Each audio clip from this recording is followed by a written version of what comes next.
Hello दोस्तों, welcome back to my channel. Episode 24 के start में शेंगेन, सोंगचन और पेन लेट नाइट तक काम करते रहते हैं और जब ये दोनों थक जाते हैं तो ये लोग यहीं पर सो जाते हैं, जबकि शेंगेन सुबह तक काम ही करता रहता है। शेंगेन ने अपना प्रपोजल तैयार कर लिया होता है और अब ये कोरियर के जरिए से इसे जियानबिंग तक भेज रहा होता है। जियानबिंग सुबह जब नाश्ता बना लेती है तो ये जियानशंग को उठाने के लिए जाती है, जो कि सोने का ड्रामा कर रही होती है। जियानबिंग इसको कहती है कि अब तुम्हें उठकर खाना खा लेना चाहिए। जियानशंग इससे कहती है कि प्लीज मुझ पर गुस्सा मत करना। तो जियानबिंग कहती है कि मैं तुम पे गुस्सा नहीं हूँ, बल्कि मैं थक गई हूँ। जियानशंग कहती है कि क्यों? तो जियानबिंग कहती है कि शू को आज तक नहीं पता कि मुझे कुकिंग करनी आती है। जब मैं यंग थी तो मैं तुम्हारे लिए कुकिंग किया करती थी, लेकिन फिर मैं कुकिंग कर करके इतना तंग आ गई थी कि मैंने इसे छोड़ दिया और आज फिर से मुझे तुम्हारे लिए कुकिंग करनी पड़ रही है। जियानबिंग ये कहकर बाहर जाने लगती है तो जियानशंग इसको पकड़कर कहती है कि प्लीज मुझे माफ कर दो, मैं आइंदा से तुम्हारे लिए कोई भी मुश्किल खड़ी नहीं करूंगी। जियानबिंग कहती है कि मैं तुम पे गुस्सा नहीं हूँ, वैसे भी इस हालत में अब तुम कोई भी मुश्किल खड़ी नहीं कर सकती हो, बस अपनी स्टडीज पर ध्यान दो, मुझे तुमसे कुछ नहीं चाहिए। फिर जब जियानबिंग जियानशंग को व्हील चेयर पर बिठा रही होती है तो ये इससे पूछती है कि क्या तुम अब मेरे साथ ही घर पर रहा करोगी सारा दिन? जियानबिंग कहती है कि मेरी जॉब की सबसे अच्छी बात यही है कि मैं अपनी मर्जी के मुताबिक काम कर सकती हूँ। मैंने अभी एक फिल्म सबमिट करवाई है, इसलिए मैं पूरा मंथ तुम्हारे साथ गुजार सकती हूँ। आज जब सोंगचन और पेन मार्केट से अपने ऑफिस के लिए चीजें खरीदने के लिए गए होते हैं तो जब ये लोग बिल करने लगते हैं और पेन अपना कार्ड देती है तो इसका कार्ड चल नहीं रहा होता। पेन अब सोंगचन को बताती है कि मैंने अभी अपनी मॉम को कॉल की है और उन्होंने मुझे बताया है कि उन्होंने मेरे सारे कार्ड्स ब्लॉक कर दिए हैं। ये दोनों भी इस बात को लेकर परेशान होते हैं कि अब ये वाली बात ये दोनों शेंगेन को कैसे बताएंगे। आज जब सुबह शू अपने स्टूडियो आता है तो ये रिसेप्शन पर रुककर पूछता है कि मेरा कोई कोरियर तो नहीं आया। तो रिसेप्शनिस्ट बताती है कि आपका तो नहीं, लेकिन जियानबिंग के नाम एक कोरियर आया है। शू कहता है कि ठीक है, ये मुझे दे दो, मैं उसके ऑफिस में रख देता हूँ। लेकिन जब ये कोरियर पर शेंगेन का नाम देखता है तो इसको खोल कर देखता है कि आखिर इसके अंदर क्या है। शू शेंगेन के प्रपोजल को देखने के बाद इसे अपने ऑफिस में ही रख लेता है। शेंगेन जब सोया होता है तो ये ख्वाब में जियानबिंग को देख रहा होता है कि जियानबिंग ने इसको हक की हुई है। ये बहुत खुश दिखाई दे रहा होता है, लेकिन एक्चुअल में शेंगेन ने सोंगचन को गले लगाया होता है। जब सोंगचन इसको जगाता है तो ये सोंगचन को यहाँ पर देखकर चीख मार देता है। फिर अब शेंगेन इन दोनों को अपना काम दिखा रहा होता है जिसने लास्ट नाइट कंप्लीट कर लिया होता है और इनसे पूछ रहा होता है कि ये कैसा है। ये दोनों चुप करके इसे देखे जा रहे होते हैं क्योंकि इनको समझ नहीं आ रही होती कि अब ये यहाँ पर क्या बोले। ये दोनों फिर कह ही देते हैं कि ये तो वाकई में बहुत अच्छा है। शेंगेन इन दोनों से कहता है कि तुम दोनों को हमेशा ही मेरी तारीफ करने की जरूरत नहीं है, अगर तुम लोगों को वाकई में कोई गड़बड़ लगती है मेरे डिजाइन में तो तुम मुझे बता सकते हो, क्योंकि मैं तभी इम्प्रूव करूंगा जब मुझे तुम लोगों का ऑनेस्ट फीडबैक मिलेगा। ये दोनों कहते हैं कि नहीं नहीं, हम तो तुम्हारी सच में तारीफ कर रहे थे। शेंगेन कहता है कि मैंने सारा प्लान बना लिया है, अगर इसी प्लान के साथ हमें जियानबिंग भी ज्वाइन कर ले तो हम ये कॉम्पिटिशन जरूर जीत जाएंगे। शेंगेन ये बताते हुए काफी एक्साइटेड दिखाई दे रहा होता है, लेकिन ये दोनों बस चुप करके शेंगेन को देखे जा रहे होते हैं। तो शेंगेन कहता है कि तुम दोनों आज अजीब क्यों लग रहे हो? तो सोंगचन कहता है कि हमें कुछ भी नहीं हुआ। इतने में शेंगेन को एक कॉल आ जाती है और ये कॉल शू की होती है। जियानबिंग अब जियानशंग को बहुत ही स्ट्रिक्टली ट्रीट कर रही होती है कि इसे अपनी डाइट का ख्याल रखना चाहिए और इसे अब अपनी स्टडीज पर पूरा फोकस करना है। इतने में बेल बजती है और जब जियानबिंग दरवाजा खोलने जाती है तो बाहर हाओ जुनजी के अंकल आए होते हैं। जियानशंग ने इनको यहाँ पर बुलाया होता है। अंकल कहने लगते हैं कि जियानशंग ने मुझे यहाँ पर इसे पढ़ाने के लिए बुलाया है, मेरे पास भी इस सेमेस्टर में इतनी क्लासेस नहीं है, इसीलिए मैं आराम से जियानशंग को पढ़ा सकता हूँ। शू ने अब शेंगेन को कॉफी पीने के लिए बुलाया होता है। जब शेंगेन यहाँ पर पहुँच जाता है तो शू कहने लगता है कि उस दिन मैंने तुम्हें कंपनी में बिल्कुल भी अच्छे तरीके से ट्रीट नहीं किया था और मुझे इस बात का भी अंदाजा नहीं था कि तुम इतनी जल्दी अपनी कंपनी स्टार्ट करके खुद बॉस बन जाओगे। इसे कांग्रेचुलेशंस कह रहा होता है तो शेंगेन भी कह देता है कि तुम्हारा शुक्रिया। शेंगेन इसे पूछता है कि तुमने मुझे यहाँ पर क्या बात करने के लिए बुलाया है। शू शेंगेन का भेजा हुआ प्रपोजल टेबल पर रखता है। ये देखकर शेंगेन को गुस्सा आ जाता है। वो कहने लगता है कि ये तो मैंने जियानबिंग को भेजा था, तो ये तुम्हारे पास क्या कर रहा है? शू कहते हैं कि हम दोनों काम के रिलेटेड हर चीज डिस्कस करते हैं। शू कहने लगता है कि मैंने तुम्हारा आइडिया पढ़ा है, तुम फिक्र नहीं करो, मैं इसको लीक नहीं करूंगा, लेकिन मैं तुमसे कुछ क्वेश्चंस पूछना चाहता हूँ। तुम्हारी कंपनी का बजट कितना है, क्योंकि इस प्रपोजल को एग्जीक्यूट करना इतना आसान नहीं है। शेंगेन कहता है कि अगर आपको पैसों के हवाले से फिक्र हो रही है तो आपको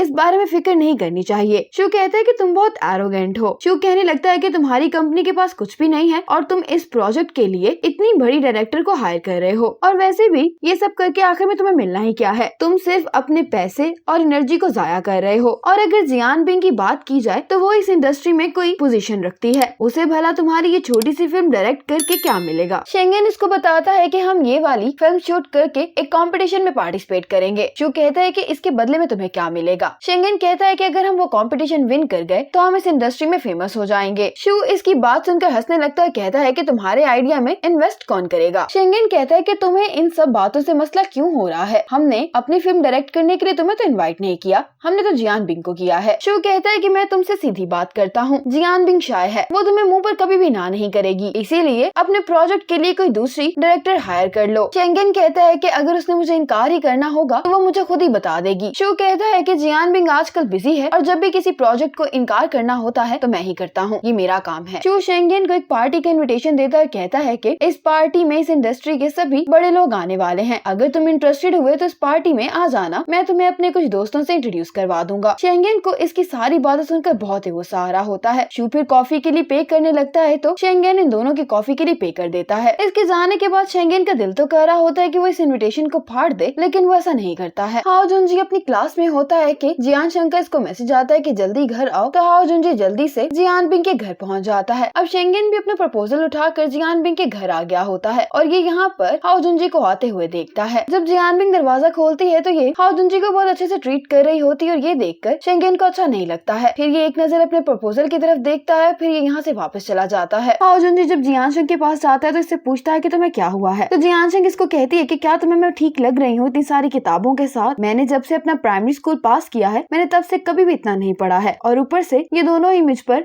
नजर रख रहे हैं, इसलिए मुझे इतना पढ़ना पड़ रहा है। हाओ जुनजी और जियान शंकर अंदर बैठकर ये प्लानिंग कर रहे होते हैं कि इन्होंने जियान बिंग और हाओ जुनजी के अंकल को एक दूसरे के करीब कैसे लाना है। पेन और सोंगचन शेंगेन के घर पर इसका वेट कर रहे होते हैं। पेन सोंगचन से कहती है कि तुम्हें नहीं लगता कि हमें शेंगेन को अपने टाइट बजट के बारे में बता देना चाहिए। सोंगचन कहते कि शेंगेन आगे ये अकेले बहुत सारा काम कर रहा है, इसलिए मैं नहीं चाहता कि ये वाली परेशानी भी हम उसको दे दें, मैं खुद ही इसका कोई हल सोच लूंगा। पेन कहती है कि तुम क्या करोगे, तुम्हारे पास भी पैसे नहीं है और वैसे भी हमें ये शूटिंग जल्दी स्टार्ट करनी है। सोंगचन कहता है कि मैं इस बारे में सोच रहा हूँ। अब जब जियान शंग को हाओ जुनजी के अंकल पियानो लेसन दे रहे होते हैं तो जियान शंग बिल्कुल भी अच्छा पियानो नहीं बजा रही होती। हाओ जुनजी के अंकल कहते हैं कि तुम्हारे अंदर बिल्कुल भी इमोशंस नहीं है, तुम्हें इसको इमोशंस के साथ प्ले करना चाहिए। जियान शंग कहती है कि मिस्टर फांग आप प्लीज आकर एक दफा मेरे लिए इमोशंस के साथ प्ले करके दिखाएं, तभी मुझे कुछ समझ में आएगा। ये जान के ऐसा कह रही होती ताकि जियान बिंग हाओ जुनजी के अंकल को ऐसे देखे। जब हाओ जुनजी के अंकल पियानो बजा रहे होते हैं तो जियान बिंग भी स्माइल कर रही होती है और ये देखकर जियान शंग खुश हो रही होती है। जब हाओ जुनजी के अंकल ये ट्यून बजाकर रुकते हैं तो हाओ जुनजी और जियान शंग तो बहुत ही तारीफ कर रहे होते हैं अंकल की, लेकिन जियान बिंग तो अपनी ही लैपटॉप में मगन दिखाई दे रही होती है। ये अंकल को कहती है कि आपको पता है कि ये मेरी बहन की फेवरेट ट्यून है, आपको जियान बिंग से इसके फीडबैक के बारे में जरूर पूछना चाहिए। जियान बिंग कहती है कि क्या तुम लोग मुझसे कुछ कह रहे हो। जियान शंग इससे कुछ कहने ही लगती है तो जियान बिंग कहती है कि मैं तो मूवी देख रही थी, मैंने ये पियानो नहीं सुना। इस बात से हाओ जुनजी के अंकल डिसअपॉइंट हो जाते हैं। जियान शंग इनको कह भी रही होती है कि अब दोबारा पियानो प्ले करके दिखाएं, लेकिन इस दफा हाओ जुनजी के अंकल नहीं मानते। फिर जब शेंगेन यहाँ पर आ जाता है तो पेन और सोंगचन देखते हैं कि शेंगेन बहुत ही अपसेट दिखाई दे रहा होता है। ये दोनों इससे पूछने लगते हैं कि क्या जियान बिंग ने तुम्हें रिजेक्ट कर दिया है, तो शेंगेन कोई भी जवाब नहीं देता है और ये ऊपर चला जाता है। अपने रूम में बैठकर शेंगेन जब अपने प्रपोजल को देख रहा होता है तो इसको शू की वो बातें याद आ रही होती हैं जो इसने जियान बिंग के हवाले से कही होती हैं और ये बातें इसको बहुत हर्ट कर रही होती हैं। ये जियान बिंग से पूछना चाह रहा होता है कि आखिर उसने ऐसा क्यों किया है, लेकिन वो इससे कुछ भी नहीं पूछ पाता। जियान शंग को पढ़ाने के बाद हाओ जुनजी के अंकल अब जाने वाले होते हैं तो जियान शंग कहती है कि आपको अभी नहीं जाना चाहिए। ये अपनी बहन से कहती है कि आपने अंकल को डिनर के लिए नहीं रोका, तो फिर जियान भी कहती है कि मैं तो कुकिंग करती नहीं हूँ, तो क्यों ना हम भाई से खाना ऑर्डर कर लें। हाओ जुनजी के अंकल कहते हैं कि इसकी जरूरत नहीं है, हम अब चलते हैं। जियान शंग कहती है कि मेरी बहन ऐसे ही कह रही है, इसकी कुकिंग स्किल्स बहुत अच्छी हैं, आज ही सुबह इसने मुझे बहुत अच्छा खाना बना कर दिया है। जियान भी अपनी बहन को चुप करवा रही होती, लेकिन जियान शंग अपनी बहन को फंसवा देती है और साथ ही हाओ जुनजी कहता है कि अंकल भी बहुत अच्छा खाना बनाते हैं और फिर अंकल कहते हैं कि ठीक है आप सबके लिए मैं खाना बना लेता हूँ। सोंगचन और पेन जब बाहर खाना खाने के लिए आए होते हैं तो पेन रो रही होती है कि मैं बहुत यूजलेस हूँ, मैं तुम लोगों की कोई भी मदद नहीं कर पा रही हूँ। सोंगचन कहने लगता है कि जब मैं कॉलेज में था तो मैं और शेंगेन एक ही रूम में रहा करते थे, जहाँ से मैंने अपनी इंटर्नशिप की थी वो जॉब भी मुझे शेंगेन ने दिलवाई थी। उस टाइम पे मैं बहुत नॉन सीरियस था, मैं हर वक्त गेम्स खेलता रहता था, लेकिन अगर देखा जाए तो शेंगेन ने मेरा करियर बिल्ड करने में मेरी बहुत मदद की है, जबकि मैं उसकी उस तरह से मदद नहीं कर पा रहा हूँ। तुम्हारे मुकाबले में तो मैं ज्यादा यूजलेस हूँ। फिर ये कहने लगता है कि इसमें मेरी गलती है क्योंकि मैंने तुम सबको इस बिजनेस के बारे में सुनहरे ख्वाब दिखाए हैं और मैंने इन चीजों को सोचा ही नहीं कि हमें इस तरह की डिफिकल्टीज का सामना भी करना पड़ सकता है। ये इसे सॉरी कर रहा होता है तो पेन कहती है कि तुम्हें मुझसे सॉरी नहीं करनी चाहिए और पेन कहती है कि हम सारा हार्ड वर्क शेंगेन को भी करने नहीं दे सकते हैं, इसीलिए हमें भी कुछ करना होगा। अब ये दोनों यहाँ पर बैठ कर यही सोच रहे होते हैं कि इन्होंने आगे क्या करना है। अब जब हाओ जुनजी के अंकल डिनर बनाकर बैठ ही जाते हैं तो हाओ जुनजी